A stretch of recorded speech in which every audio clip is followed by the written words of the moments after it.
Hi hello everyone, সবাই কেমন আছো? আশা করছি সবাই ভালো আছো, সুস্থ আছে। আমার এই ছোট্ট ব্লগের সকলকে স্বাগত জানাই। আর এই দেখো, সকাল সকাল ঘুম থেকে উঠে গেছি। এসেই ঘুম থেকে উঠে ছোট্ট আমার বাগানে চলে এসেছি। কয়েকটা ফুল ফুটেছে, সেটাও তোমাদেরকে একটু দেখিয়ে দিলাম। আর এখানে আকাশটা দেখো, সকালে একটু মেঘলা মেঘলা ছিল, সাথে ঝোড়ো হাওয়া বইছে, সেটা একটু জুম করে তোমাদের দেখালাম।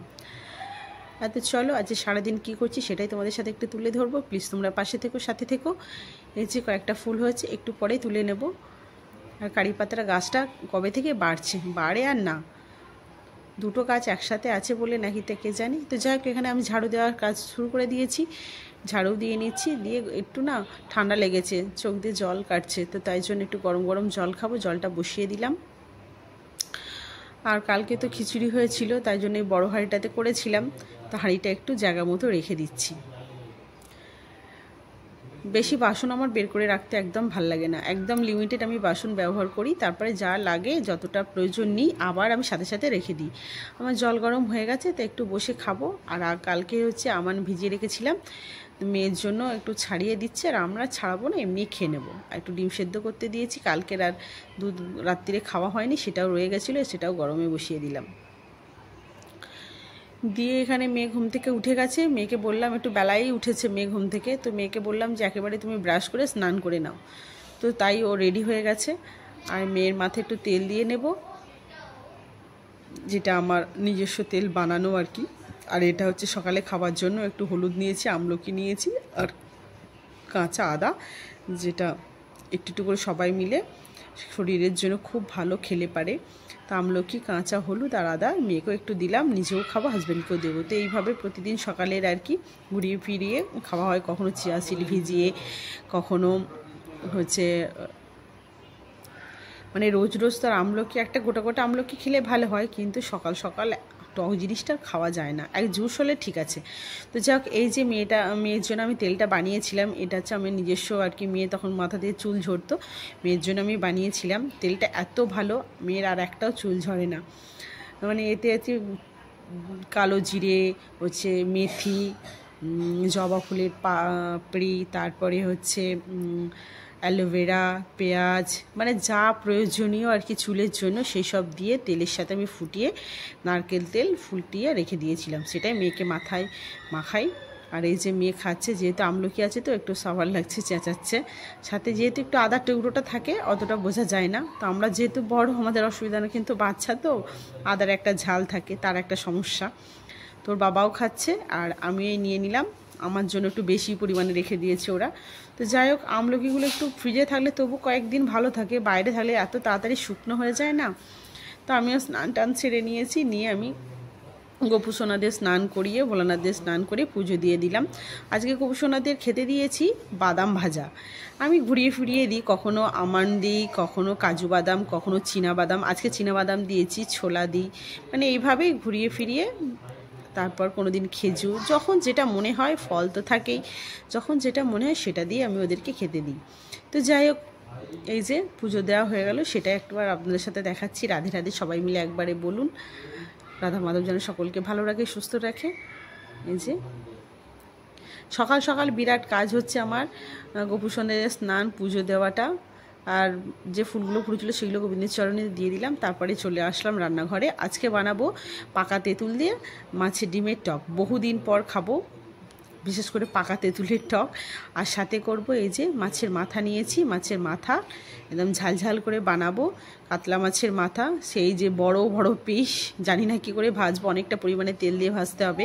কারণ মাছের পিসগুলো এতটাই বড় রেখেছে, বৃষ্টি পড়ছিল আর কাটা হয়নি, মানে দোকানদার কেটে দেয়নি, তাড়াতাড়ি নিয়ে চলে এসছে। আর আমার মোটি অত ধার নেই যে আমি নিজে থেকে এতটা শক্ত জিনিসটাকে কেটে নেবো আর কি। তো যাই হোক, এইভাবেই আস্তে আস্তে অল্প অল্প করে ভেজে নেব। আর একটা লেজা ছিল, সেটাও একটু ভেজে নিচ্ছি, একসাথে ঝাল করে নেব। ঝালেতে দেব আদা, রসুন, টমেটো, আর কাঁচা লঙ্কা দেবো না, ধনেপাতা দেবো। তো এই দিয়ে আর কিছু জিরে দেবো, আর কি মশলা দিয়ে দেখি। তো এখানে এক এক করে মাছগুলো ভালো করে ভেজে নিচ্ছে। অনেকটা পরিমাণেই আমাকে তেল দিয়ে ভাজতে হচ্ছে।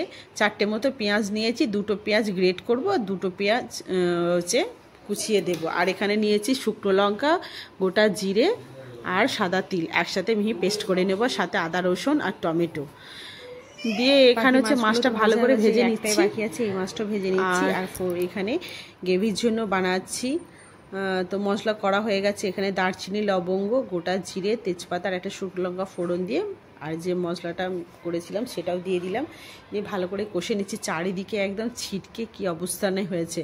আর এই যে পাকা তেঁতুলটা একটু ভালো করে বেছে নিয়ে তারপর কিছুক্ষণের জন্য ভিজিয়ে রাখবো, কারণ পাকা তেঁতুলের ওই খোসাটা না তেঁতুলের সাথে লেগে রয়েছে, বা আরও যদি নোংরা কিছু থাকে তো ভালো করে একটু দেখে নিচ্ছি, নিয়ে তারপর জলে ভিজিয়ে রাখবো। আর এখানে মাছের ডিমটা আমি লবণ আর হলুদ দিয়ে ভালো করে চটকে রাখছি। এই যে ভালো করে একটু দেখে নিই, এই যে খোসাগুলো একটু শক্ত, তো একটু বেছে রাখলে চট করে মানে যখন চটকে নেব তখন বেশ সুবিধা হয়। এখানে মাছের ঝাল আমার হয়ে এসেছে, মাছের মাথার মুড়ো আর হচ্ছে এই যে একটু গরম মশলা দিলাম আর ধনেপাতা কুচি দিলাম। এই মাছের মুড়ো, কাতলা মাছের মুড়ো কিন্তু মুড়ি ঘন্টও দারুণ হয়, বাট আমাদের এই মানে ঝালটাই বেশি ভালো লাগে, তাই এটাই আমি বেশি করি। আর এখানে মাছের ডিমটা এরকম পাতলা করে ভেজে নিচ্ছি, কারণ মাছের ডিম এইভাবে পাতলা করে ভাজলে খেতে খুব ভালো হয়। আর মাছের মানে ডিমের টকি করি বা ঝালি করি, মশলাটা খুব ভালো মতো যায়, ঢোকে আর কি। তো এরকমভাবে ছোটো করে পিস করে নিচ্ছি, খুব অল্প তেলে মাছের ডিমটা একদম পাতলা করে ভেজে নিয়েছি। আর মাছের মুড়ো যে রেসিপিটা বানিয়েছি সেটা দেখো একদম এরকমভাবে, খুব একটা গ্রেভি নয়, হালকা গ্রেভি রেখে। আর এইদিকে হচ্ছে কারি পাতা, শুকনো লঙ্কা আর গোটা সর্ষে ফোড়ন দিয়েছিলাম, দিয়ে এই ডিমগুলো দিয়ে দিলাম, দিয়ে আর কিছুক্ষণ পরে ফুটে নিলেই নামিয়ে নেব। আর তেঁতুলটাকে চটকে ভালো করে ছেঁকে নিয়েছিলাম, নিয়ে দিয়ে দিয়েছিলাম হলুদ, লবণ আর চিনি দিয়ে ফুটিয়ে নিয়েছি টকটা। আর এখানে তার সাথে এই যে ডিমের টক, দেখতে তো বেশ ভালোই লাগছে, খেতেও দারুণ হবে। আর মাছের একটা তো লেজ ছিল, সেটা দিয়ে মাছের মাথা দিয়ে এইভাবে গেভি মতো রেখেছি। আর আলু সেদ্ধ আমার মানে এমনি সেদ্ধ না, মাইক্রোওভেনে সেদ্ধ আলুটা না দারুণ লাগে খেতে, তাই জন্য যখন আলু সেদ্ধ খাবার ইচ্ছে হয় তখন কিন্তু মাইক্রোওভেনেই সেদ্ধ করে নিই। আর এখানে দাদা দুধটা দিয়ে গেল। এই রান্নার শেষে এই যে কত মশলা সব ছিটকেছে, ভালো করে পরিষ্কার করে নেব, তারপরে বাসন জমেছে বাসনগুলো ধুয়ে নেব। আমি আগে রান্না হয়ে যাওয়ার পরে না মানে কিচেনটাকে ভালো করে পরিষ্কার করিনি, কারণ কিচেন নোংরা থাকলে একদম ভালো লাগে না। এই যে ভালো করে আগে পরিষ্কার করে মুছে নেব, তারপরে দুধটা বসাবো, তারপর বাসন ধোবো। তো যাই হোক, এইভাবে আগে পরিষ্কার করে নিই। আপনারাও চেষ্টা করবেন যে রান্না হয়ে যাওয়ার সাথে সাথে কিচেন যেন একদম নিট ক্লিন করে রাখতে আর কি। আর আমিও চেষ্টা করি যে যতটা আর কি সম্ভব যে পরিষ্কার পরিচ্ছন্ন করে রাখার। তো জায়গা বাসন টাসন সব তো ধোয়া হয়ে গেছে, তারপরে এই সাপিগুলো একটু সার্ফ দিয়ে ডুবিয়ে রাখলাম, পরে ধুয়ে নেব। বাসনও সব ধোয়া হয়ে গেছে, খাওয়া তো হয়ে গেছে। আর এই যে বাইরে কিছু জামা টামা মিলে রেখেছিলাম, যেহেতু এই যে মেখলা মতো ছাদে আর যায়নি, এখানেই টুকটাক এখন দিয়ে নিচ্ছি। আর সন্ধ্যেবেলা এই যে মেয়ের প্রজেক্টের নিয়ে বসেছিলাম, কারণ ওদের স্কুলের সামার ভ্যাকেশন চলছে ঠিকই, কিন্তু ম্যামরা এখন টার্মিনালের প্রজেক্ট এখনই দিয়েছে না, ভালোই হয়েছে। ছুটির ফাঁকে কাজগুলো করে নেওয়া যাচ্ছে। হ্যান্ড রাইটিং দিয়েছে ইংলিশ বেঙ্গলি করে, আর এটা হচ্ছে বেঙ্গলি প্রজেক্ট, সেটা হচ্ছে চার্ট পেপারে বানাতে বলেছে। আর এখানে ইংলিশ 1, ইংলিশ 2, ম্যাথস, ইভিএস এরকমভাবে তো অনেক প্রজেক্ট দিয়েছে, সেগুলোই মেয়েকে নিয়ে করাচ্ছি। সাথে কিছু প্রিন্ট আউট মানে কালার প্রিন্ট নিয়ে এসেছে, সেগুলো একটু আঠা দিয়ে ঠিকঠাক করে কেটে কুটে, মেয়ে তো এগুলো পারবে না, যতটা আর কি ওর লেখার দায়িত্ব ও লিখছে, বাকিগুলো আমাকে ম্যানেজ করে দিতে হচ্ছে, প্রত্যেকটা মাকেই তাই করতে হয়। আর এখানে হচ্ছে রিবন দিয়ে সেট করতে হচ্ছে, বলেই দিয়েছে ওনারা যে কোনটা কি রিবন দিয়ে করতে হবে। এটা হচ্ছে আগের হচ্ছে ক্লাস 1-এর ফাইনালের প্রজেক্ট, তো সেটা দেখে মেয়ে একটু দেখছে কিভাবে কি করেছিল, আগেরগুলো একটু ফলো করছে আর কি। তো এইভাবেই পুরো সন্ধ্যেটা আমাদের কাটলো। কাজগুলো একটু কমিয়ে রাখলাম, কারণ স্কুল খুললেই তো পরীক্ষা, তারপর প্রজেক্ট জমা নেবে, এরকম একটা ব্যাপার। তো সবাই ভালো থাকবেন, সুস্থ থাকবেন। আজকে এইটুকুই। কেমন লাগলো ভিডিওটা অবশ্যই